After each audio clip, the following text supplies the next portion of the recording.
Tech Talk. Bonjour tout le monde, bienvenue à cette nouvelle chronique de Tech Talk. Aujourd'hui, je réponds à la question, est-ce qu'il y a des défis ou des difficultés qu'on peut faire face lors de l'intégration d'un nouvel équipement?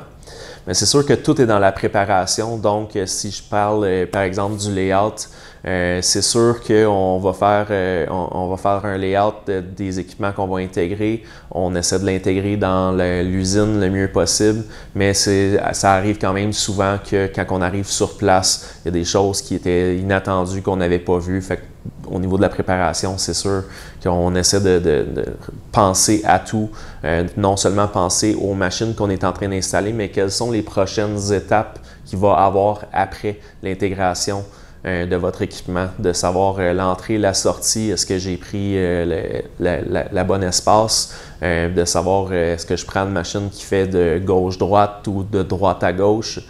Pour la sortie, encore une fois, c'est des questions qu'il va falloir vraiment s'attarder à ce niveau-là.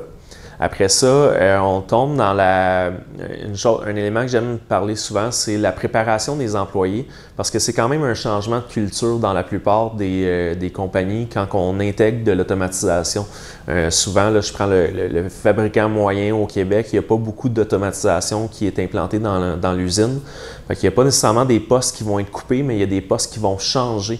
Donc, d'essayer de prévoir ces choses-là, de prévoir avec les employés que leur poste va changer, de ne pas penser que juste lui va rentrer lundi matin suivant l'installation puis qu'il va être content de son nouveau poste, de prévoir le changement.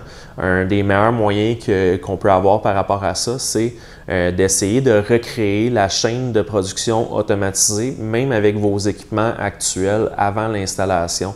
Donc, si, par exemple, vous avez un setup, je vais vous donner la scie est un endroit, le corner cleaner, la soudeuse, mais que ça ne sera pas dans la même direction avec l'automatisation, bien, peut-être repenser votre layout puis déjà mettre les machines aux endroits où les nouvelles machines vont aller. Fait que l'employé, quand il va rentrer pour la première journée de production, il va déjà être familier avec le nouvel endroit dans l'usine où il va travailler. D'éliminer la question, le stress de l'employé, de savoir si est-ce que je vais perdre mon emploi, est-ce que je vais rester, de lui démontrer qu'en réalité, on fait juste rendre son emploi plus facile, va toujours être une bonne chose à penser, qui est un défi là, lors de l'intégration d'équipements. L'autre élément, un des éléments les plus importants, c'est le data. On ne peut pas en parler assez de comment quand on tombe en automatisation, on doit avoir l'information qui se rend aux machines. Donc, parler avec vos compagnies IT, on doit avoir l'information, ça doit être prêt, ça doit être testé aussi lors de nos approbations qu'on fait chez nos fournisseurs pour être sûr que lorsqu'on va arriver avec les machines, la dernière chose que vous voulez avec une ligne automatisée, c'est d'être obligé de rentrer votre data à la main parce que c'est des machines qui ne sont pas faites pour ça, ne sont pas faites pour travailler en mode manuel. Ils ont un mode manuel pour l'exception, pour repasser une pièce, mais c'est des lignes qu'on veut utiliser en automatique naturellement parce que c'est clôturé tout le tour. On veut essayer d'éliminer le plus possible le manque de data à ce niveau-là. Une autre chose à garder en compte, c'est encore une fois, c'est un apprentissage, mais c'est au niveau des perturbations. Je vais vous donner un exemple là, qui peut être très, très banal. Quand on a une erreur sur une machine, souvent on a tendance à dire « bouton d'arrêt d'urgence, je retire la pièce, puis je vais la repasser, puis je repars la machine ». En mode automatique sur des lignes de production, c'est pas le réflexe à faire. Le réflexe à faire, c'est d'arrêter les opérations, de relever l'erreur qu'il y a dans la machine. Si c'est une erreur que vos techniciens sur place sont capables de régler, tant mieux. Si ce n'est pas une erreur que vous êtes capable de régler vous-même, de faire appel à nous pendant qu'on a l'erreur sur la machine et non de la retirer.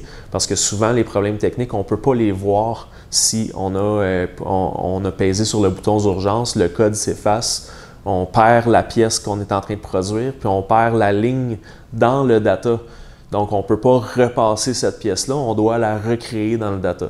Fait que ça, c'est un changement de culture, apprendre à utiliser l'automatisation de la bonne manière, mais c'est des choses qui vont être des nouveaux défis chez vous si vous tombez avec un mode automatique. Donc, ça répond un petit peu à la question en grande ligne. On pourrait en parler pendant des heures, naturellement. Si vous avez d'autres questions qui vous viennent en tête, soit par rapport à l'automatisation ou par rapport à n'importe quel de nos équipements, notre service, n'hésitez pas à m'envoyer les questions. On va être très heureux de répondre dans les prochains Tech Talks. Merci.